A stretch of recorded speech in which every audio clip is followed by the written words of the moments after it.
Hello viewers, Assalamu alaikum everyone. Hope you are doing well. I am also fine. Welcome back to my another class. Today's topic is about pronunciation. Okay, dear viewers, আজকে আমরা pronunciation উপর একটি class করব। বন্ধুরা, pronunciation আসলে সঠিক pronunciation উচ্চারণ করা খুবই ইম্পর্টেন্ট এবং আমরা প্রায়শই আসলে ভুলভাবে অনেক কিছু উচ্চারণ করে থাকি। যেহেতু আইপিএ 44টি সাউন্ড আছে, সেখানে 20 হচ্ছে ভাওয়েল সাউন্ডস এবং 24 হচ্ছে কনসোনেন্ট সাউন্ডস।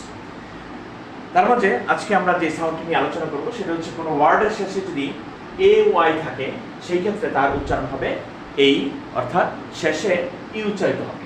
যেমন আমরা যদি এক্সাম্পল দেখি, ডে, ডি এ ওয়াই, যেহেতু শেষে এ ওয়াই আছে তার উচ্চারণ হবে ডে। হ্যাঁ, ডি এ ওয়াই কি হবে? ডে।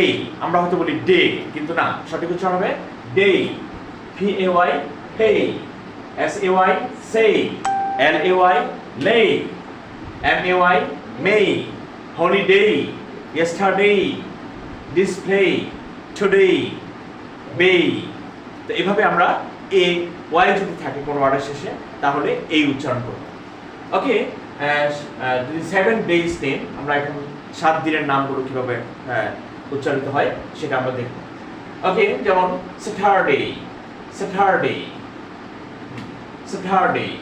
দ্যাট মিন্স যদি কনসোনেন্ট আর এর পরে কনসোনেন্ট সাউন্ড থাকে, সেই ক্ষেত্রে আরটা উচ্চারিত হবে না। যেমন Saturday. Next, Sunday, Monday, Tuesday, Wednesday. এক্ষেত্রে ডি উচ্চারিত হবে না।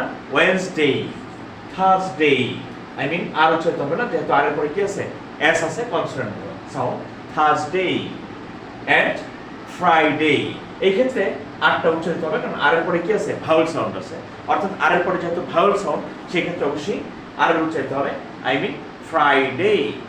ওকে বন্ধুরা, আশা করি এই অর্থাৎ শেষে এ ওয়াই থাকলে যে ভুলগুলো আমাদের হতো সেটা আর হবে না, এবং আমরা এভাবে যদি 7 days প্র্যাকটিস করি তাহলে আমরা সঠিক উচ্চারণটা শিখতে পারবো। ওকে, সে আশাবাদ ব্যক্ত রেখে আমি আমার আজকের ভিডিও থেকে বিদায় নিচ্ছি। আসসালামু আলাইকুম রাহমাতুল্লাহ। Thanks for watching and support.